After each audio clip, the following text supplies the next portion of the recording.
9 de enero de 2020, Sec Alborán, continuamos con el curso de Historia de la Filosofía.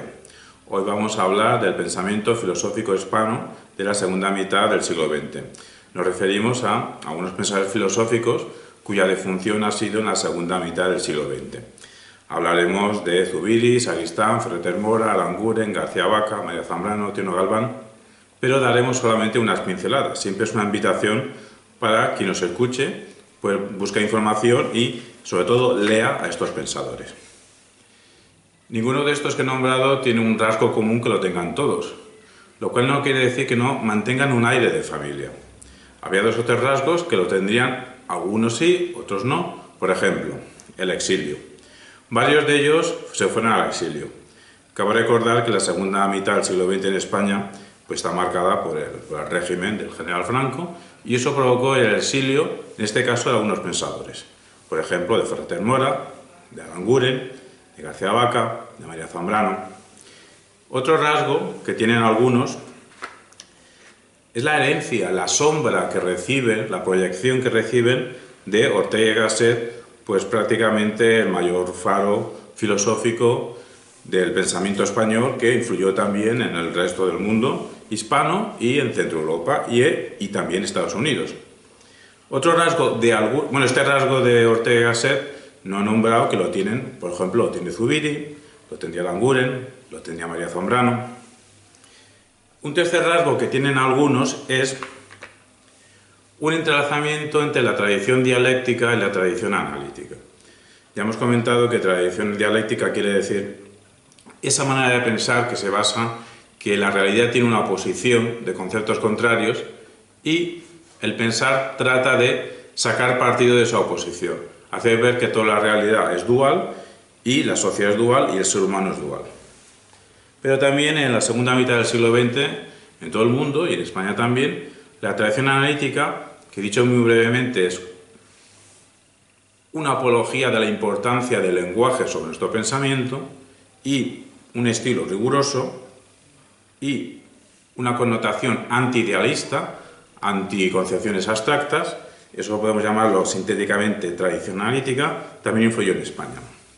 Y en estos autores que hemos nombrado, pues esa interrelación de ambas dos tradiciones, dialéctica y analítica, la podemos encontrar en Sagristán, en Ferrer Mora, en Aranguren, en García Vaca y en Tino Galván. Empecemos. Y vamos a empezar por, nuestro criterio cronológico es la fecha de defunción. Vamos a empezar a hablar de los que han muerto más reciente a nosotros. José Luis López Aranguren, 1909-1996. Aranguren, se llama López Aranguren, pero prefería que le llamasen por su apellido materno. Aranguren es la conciencia ética de España. Su especialidad fue la ética y su voz crítica contra, en su momento, el régimen de Franco, pero más adelante también con la transición y luego con la irrupción de la democracia, fue un pensador siempre independiente y siempre mantuvo la voz crítica y dijo lo que él consideraba que debía decirse. Cabe decir que su formación era doble, tanto en Derecho como en Filosofía. Varios de estos pensadores, un cuarto rasgo, como tienen algunos, sería doble titulación. Tino Galván también era doctor en Derecho y doctor en Filosofía, y luego muchos tenían mucha formación científica, como Sagristán, Ferrer Mora, García Vaca, sobre todo en matemáticas y ciencias físico-matemáticas. En el caso de Aranguren son ciencias jurídicas y ciencias morales. Él se consideraba un filósofo moral. Bien, pues siendo la conciencia ética de España, lo que se hizo famoso es su labor más importante, la de introducir que pues esas dos tradiciones que hemos dicho, tanto la dialéctica como la analítica, la introdujo en el campo del saber de España. Cabe decir que el contexto de la Universidad Española de la segunda mitad de los años 20, los años 40, los años 50, los años 60, los años 70, sobre todo estaba marcada por lo que se llama tomismo. La escuela tomista es la escuela religiosa a partir de Tomás de Aquino del siglo XIII. Bien, otra aportación sólida suya e innovadora se fraguó en un texto llamado Ética, un texto de 1958, donde deja aparecer estas influencias analíticas dialécticas pero también españolas, influido sobre todo por Zubiri, que lo veremos más adelante. También atiende tanto a pensadores, filósofos antiguos como filósofos contemporáneos, a los que traduce y a los que nos explica. Nos explica, pero examinando todo desde un eje que vertebra su pensamiento, que es la existencia. Su preocupación es la perspectiva existencial.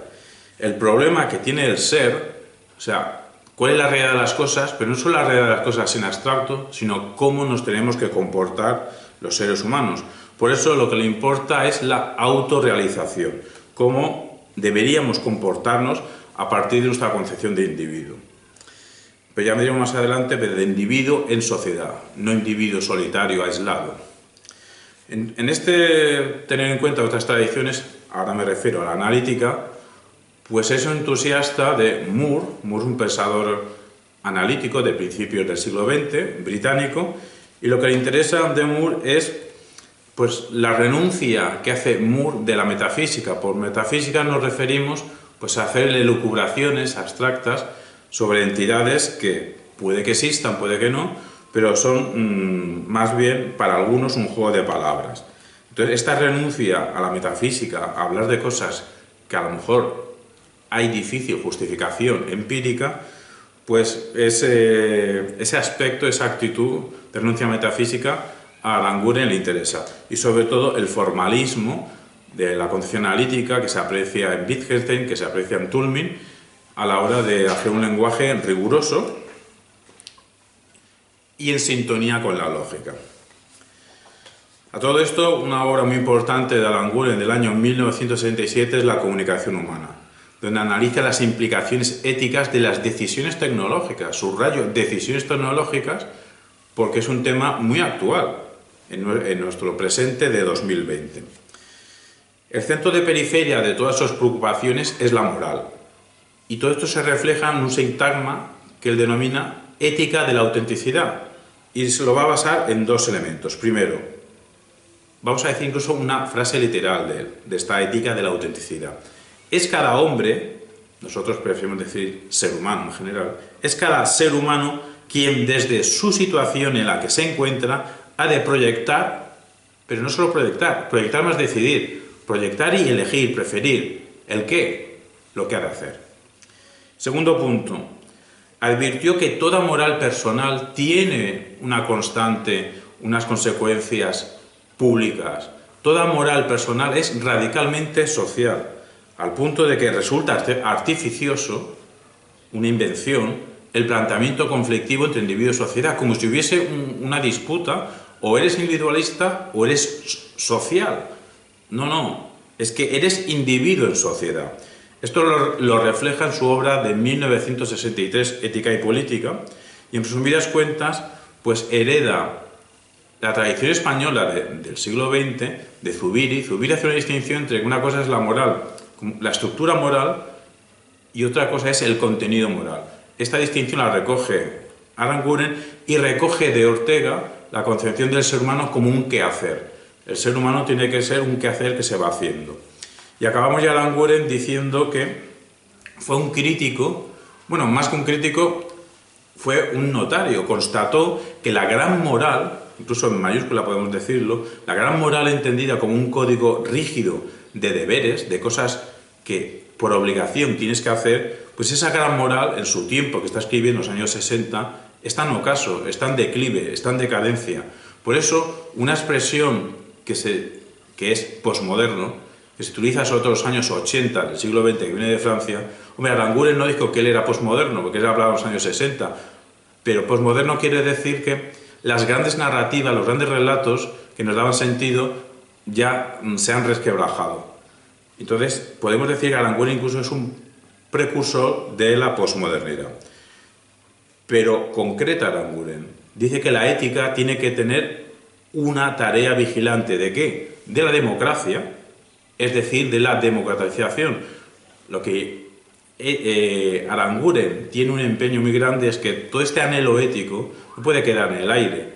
O sea, el aliento moral, el impulso ético tiene que estar para observar y guiar la democratización desde la figura intelectual, Pero para Aranguren, esta es su diferencia, el intelectual no tiene que ser un individuo solo, una persona aislada en su torre de marfil. Él nos habla de un sintagma que es el intelectual colectivo. O sea, figuras de seres humanos en equipo que actúan de pensadores con rigor. Dejamos ya Aranguren, su importancia por la conciencia moral, y nos vamos ya a otro, Juan David García Vaca, 1901-1992. Es el primero en España en publicar sobre lógica matemática, o sea que estaría a coordenadas de tradición analítica. De ahí que siempre mantuvo una escritura rigurosa. Bueno, también se acercó a la literatura, pero se acercó a la literatura siendo riguroso por ese afán de explicar a los españoles qué es y en qué consiste la logia matemática. Por todo esto, está relacionado con la ciencia, pero tiene una concepción técnica de la ciencia. Entonces, casi que se avanza, precede a Gustavo Bueno, que tendrá una concepción también técnica de la ciencia. Pero Juan David García Vaca nació más de 20 años antes que Gustavo Bueno. Tiene una concepción técnica y humanista de la ciencia, porque considera que toda creación científica o técnica es propiedad de la humanidad entera. Su posición, decimos, es materialista y es cientificista, y fue un pensador muy importante sobre el objeto de las matemáticas, de las ciencias físicas, incluso de la música. De la música nos llega a decir, del lenguaje musical en concreto, del músico nos dice que el músico es un mediador entre el fondo de la realidad, un fondo sonoro, el fondo de la realidad y el resto de los seres humanos.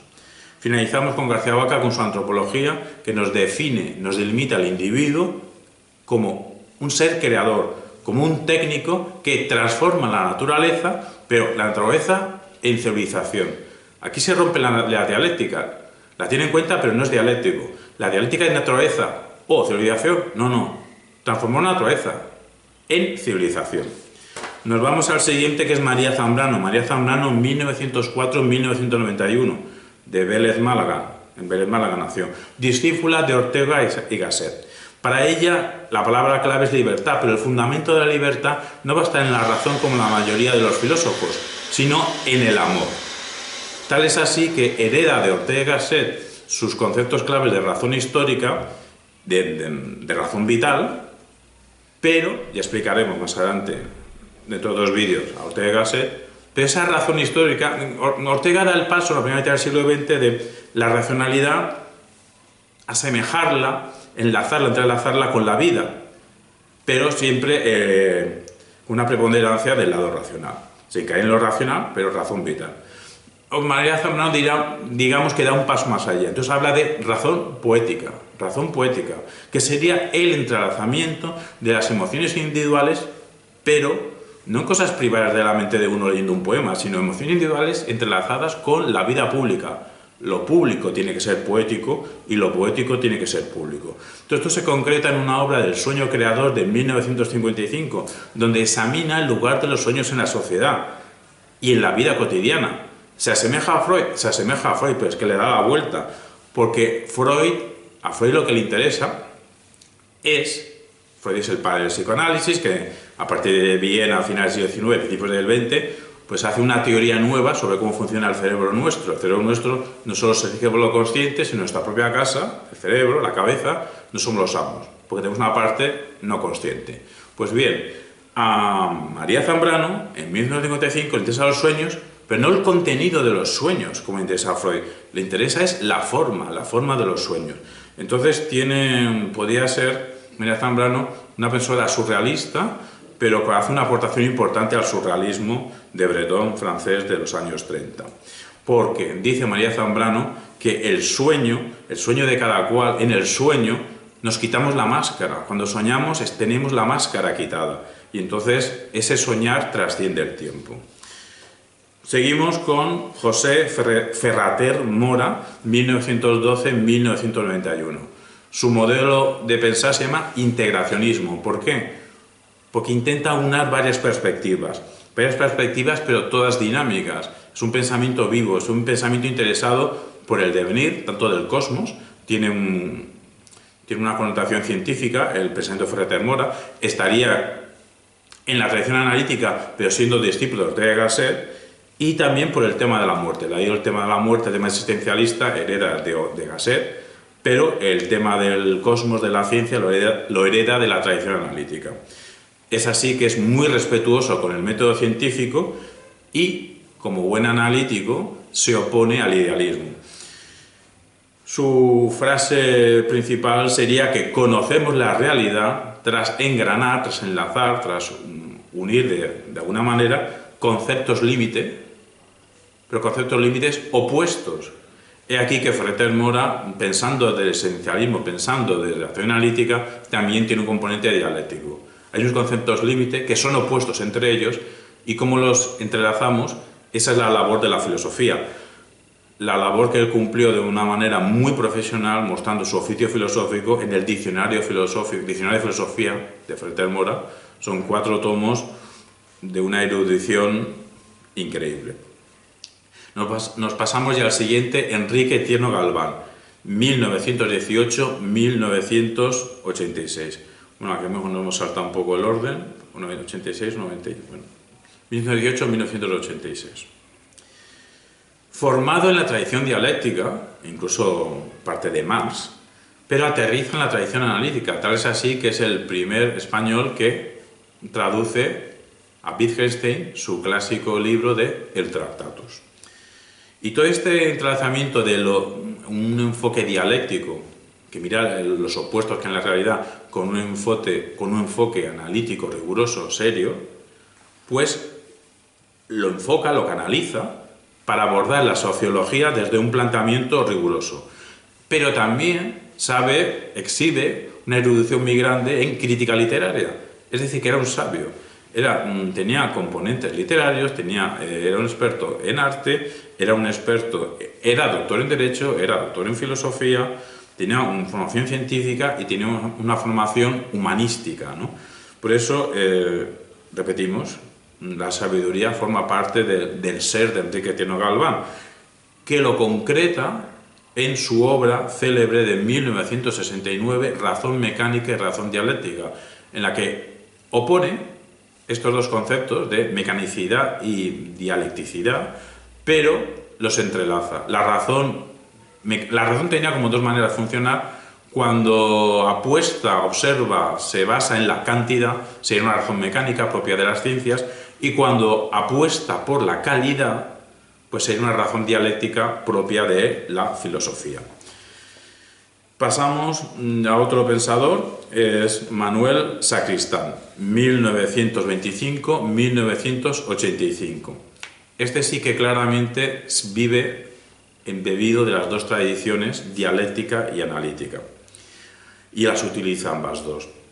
La tradición dialéctica la utiliza porque para él la dialéctica es un método, es un programa de estudio. ¿Para qué? Para investigar los problemas singulares, incluso con base científica. Para él la dualidad de la realidad tiene una justificación empírica, podríamos decir, una base científica. Pero no se queda ahí en esa dualidad. Esa dualidad hay que operar con ella. ¿Cómo la opera? Desde el método de la filosofía analítica, es decir, utilizando la lógica como un instrumento para examinar que los problemas filosóficos, y si es preciso, en vez de solucionarlos hay que disolverlos. Ese es el germen de cómo nace la formación analítica, ¿no? Con Wittgenstein. Los problemas filosóficos se disuelven. Pues bien, eso estaba Manuel Sacristán analizando la corrección de los argumentos. Tal es así que piensa cuál es el papel que tiene la filosofía en su tiempo y debería tener en su futuro, que es nuestro presente, en la propia universidad. Entonces, en 1968 publica sobre el lugar de la filosofía en los estudios superiores. Un artículo largo o un texto corto, un libro corto, de 37 páginas, pero escrito en 1967 y publicado en 1968. A este texto le dio respuesta a Gustavo Bueno en 1968, aunque se publicó en 1970 con el libro El papel de la filosofía en el conjunto del saber. Hubo aquí una polémica. La polémica de Sacristán Bueno es famosa sobre el enfoque de la filosofía. Para Manuel Sacristán, la filosofía administrada, la que existe en los centros escolares, universitarios sobre todo, Pues es una filosofía que ella misma no es un elemento, la filosofía para Sacristán, que sea indispensable para el desarrollo de las ciencias. Las ciencias para Sacristán avanzan con una serie de métodos, de operaciones al margen de la filosofía. De ahí que la filosofía es claro que tiene importancia, pero como apoyo de la ciencia. Es más, pero ¿qué filosofía va a tener importancia? Este texto es del año 68, estamos diciendo. La filosofía que se hacía en España, estamos diciendo que es una recuperación del tomismo de la Edad Media. Y también influido por corrientes europeas, la analítica, que es rigurosa científica, pero también la existencialista, que a veces es literaria y a veces trata de la nada. Entonces Sacristán decía que la filosofía española trata de la nada. Incluso Francesc Gomà hizo una tesis doctoral sobre la nada. Entonces decía que la licenciatura de filosofía debería desaparecer, incluso desaparecer filosofía de los centros escolares de enseñanzas medias. Y lo que debería haber es institutos de filosofía en el sentido de que los doctorados de disciplinas científicas, para realmente ser científicos, deben tener una formación, cuando hacen su doctorado en ciencias, una formación filosófica. La filosofía sería un complemento de las ciencias para alumnos científicos de doctorado. La base de este desarrollo sería el siguiente. 1. La filosofía no es un saber sustantivo, son las ciencias. 2. La filosofía ha pasado a ser un saber adjetivo. Ya no hay una gran filosofía, hay filosofía adjetiva. La filosofía lingüística, la filosofía social, la filosofía política. O sea, la filosofía se va adornando con distintos adjetivos, pero ella no es un saber sustantivo. Conclusión para Sacristán: debe suprimirse la filosofía de los estudios universitarios y preuniversitarios. A todo esto Gustavo Bueno contestó haciendo ver que la filosofía es un saber sustantivo, pero reconoce a Sacristán que no es como las ciencias, pero sigue sustantivo. Es un saber, para Gustavo Bueno, de segundo orden. El saber de primer orden sería el saber de las ciencias. Y entonces la filosofía es un saber sobre ese saber científico, es un saber de segundo orden. De ahí que requiera ser un especialista. El que quiera tratar sobre las ciencias tiene que tener un conocimiento científico. Si no sabes ciencias, no tienes conocimiento en ciencia, no puedes hacer filosofía, nos dirá Gustavo Bueno, pero no te puedes quedar ahí. Tienes que tener un conocimiento de la atención filosófica. En resumen, hace falta ser un especialista para poder trabajar en la filosofía y ayudar a la ciencia, si hace falta, como que decía Sacristán, pero Gustavo Bueno sí que está a favor de la presencia universitaria escolar de la filosofía. Y vamos a acabar ya con el último pensador, filósofo, aquí sí que podemos decir, porque tiene un sistema filosófico, es el único que estamos nombrando que tiene un sistema filosófico, Xavier Zubiri, 1898-1983. Fue discípulo de Ortega, creador de un sistema filosófico. Vamos a nombrar 4 obras distintas, bueno, sus 4 obras, para que se vea que cada 20 años hace una obra importante, o una obra. 1923, ensayo de una teoría fenomenológica del juicio. Fue su tesis doctoral y nos hace una descripción rigurosa de las cosas. 1944, naturaleza, historia, Dios. Aquí afirma la primacía de la realidad. 1962, sobre la esencia. El problema de la filosofía es cómo las cosas están actualizadas en la aprehensión del hombre. Aprehensión con H, ¿qué quiere decir? Aprehensión tiene una raíz de prender, de coger, de capturar, pero aprehensión significa capturar con la mente. 1981, una trilogía, 3 libros, sobre inteligencia sentiente, que nos habla de la filosofía como un conocimiento de la realidad, de las estructuras de la realidad, de los modos de presentarse de la realidad. Nos podemos dar cuenta que hay 3 zubiris. Hay un primer zubiri fenomenológico. La fenomenología quiere quitarse los prejuicios y ir a las cosas mismas. Estará basado aquí Zubiri en Husserl, alemán de primera mitad del siglo XX, Husserl. La segunda parte es la ontología. La ontología es una ciencia de estudio de la realidad. Aquí estará influido por Ortega. Y al final quiere hacer una metafísica, quiere construir un sistema filosófico que nos explique realmente dónde estamos, qué hacemos y cuál es nuestro mundo. Aquí estará influido por Heidegger. Lo que pasa es que supera o o digamos que trasciende, mejor dicho, a sus maestros Husserl, Ortega y Heidegger. Un caso curioso biográfico, no hemos hecho biografía yo creo que de ninguno, salvo del exilio de algunos. Un caso curioso de Zubiri es que no hizo exilio, pero tuvo una vida académica no muy larga, porque casi todos estos contenidos filosóficos los hacía en el Banco Urquijo. En el Banco Urquijo hacía seminarios de filosofía. Se retiró de la vida académica, universitaria, profesional, pero su oficio filosófico los hacía en el Banco Urquijo. Y la gente, los grandes ejecutivos, los banqueros, pagaban para escuchar filosofía. Pues vamos a decir solamente 3 rasgos de esos 3 movimientos, pero 3 rasgos que no es que sean cronológicos, los va cambiando, no, los 3 los tiene siempre. El primero, de la primera fenomenología, pero que lo mantiene. El hombre se caracteriza, el ser humano, por intentar utilizar la razón para justificar la realidad. Nos queremos dar razón de dónde estamos, por qué estamos, las típicas preguntas, eso es lo que nos define al ser humano. Utilizamos la razón para justificar la realidad. Segundo punto que mantiene siempre de su época de ontología. Ontología estudia la realidad. Fue un crítico tanto del realismo como del idealismo. Al realismo le critica por ser simple y al idealismo lo critica por ser privado. Entonces lo que nos dirá Zubiri es que cada cosa, cada objeto, cada fenómeno, cada ente se presenta al ser humano como un conjunto de notas, como un conjunto de rasgos en un ejercicio de dinamismo. O sea, las cosas no se le presentan así de forma aislada, es un brotar dinámico. Pero en ese brotar dinámico de la realidad pone un concepto importante, que es religación. No es casual que la palabra religión signifique lo que signifique, unión con Dios. En el significado de religión es volver a encontrarnos, unirnos otra vez, en el caso de la religión, con la deidad. Entonces, para Zubiri, la realidad ofrece posibilidades y eso es una religación. O sea, la persona, cada ser humano, se encuentra religada, o sea, vuelta a unir, otra vez, uniéndonos, confluyendo, con dichas posibilidades. Y con esas posibilidades, o eres creyente o no eres creyente. Si eres creyente, pues tu religación final, tu unión final, será con Dios.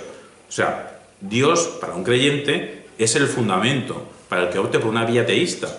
Y Zubiri, podemos decir que está en estas coordenadas. Pero piensa también otro camino. A lo mejor Zubiri lo descarta, pero piensa el otro camino, que es la vía atea o la vía agnóstica. Entonces, quien opte por la vía atea o vía agnóstica, el fundamento último que encuentra es la razón, la elaboración racional que hacemos los seres humanos a partir de los objetos que se nos ofrecen. Se nos ofrecen objetos y a partir de ahí elaboramos racionalmente. Y ya nos vamos al tercer rasgo, que es su sistema. Su sistema es una palabra no habitual, noología, con 2 os, bueno, 3 os. Noología. Viene de nous, que significa inteligencia en griego, y es lo que hablábamos antes de inteligencia sentiente. Luego, en los años 80 del siglo XX, se hizo famoso el psicólogo Goleman, estadounidense, por la inteligencia emocional. Sería, mejor dicho, emotividad inteligente. Pues ya Zubiri, en la misma época, porque esta teología es de 1981, pero se adelantó creo que se llama Daniel Goleman, pues esa relación de la afectividad, los sentimientos con la inteligencia. Es mejor decir lo inteligente, es mejor decir, referirnos a inteligente como adjetivo que no como sustantivo. Pero bueno, Zubiri, como la mayoría, habla de inteligencia como sustantivo. Zubiri, en su noología, nos dice que hay que rechazar la contraposición, o sea, la oposición. Es dialéctico en formación, sabe que una dialéctica, pero la rechaza. ¿Qué dialéctica? La que una cosa es inteligencia, un verbo raro, inteligir, o sea, entender, y otro lado, el sentir. Toda la humanidad, parte de la humanidad, ha establecido una dialéctica entre lo que se siente y lo que se intelige, lo que se entiende, lo que se comprende. Platón ya veremos que nos habla de estos 2 mundos. Pues bien, para Zubiri nos dice que no, que cada vez que aprendemos con H, o sea, que capturamos con la mente, cada vez que aprendemos algo, lo hacemos con la razón. Y la razón lo que utiliza es un sistema de referencias. Y con el sistema de referencias que utiliza la razón ante cualquier objeto, pues al final nuestra razón lo que hace es un esbozo. Pero no nos quedamos así, un esbozo de las posibilidades de cómo podría ser la cosa, de cómo podría ser ese objeto. No nos quedamos aquí porque luego ese esbozo que hacemos hay que hacer una prueba, hay que comprobar si esa posibilidad que hemos esbozado racionalmente, pues si esa posibilidad, pues al finalmente, pues tenemos una prueba de ella. Pues ya hemos acabado lo que queríamos decir. Estos autores españoles, algunos en la península ibérica, en España, otros en el exilio, pero que pensaron con rigor, algunos en clave más existencial, otros en clave más dialéctica o analítica, pero sobre los problemas importantes del siglo XX.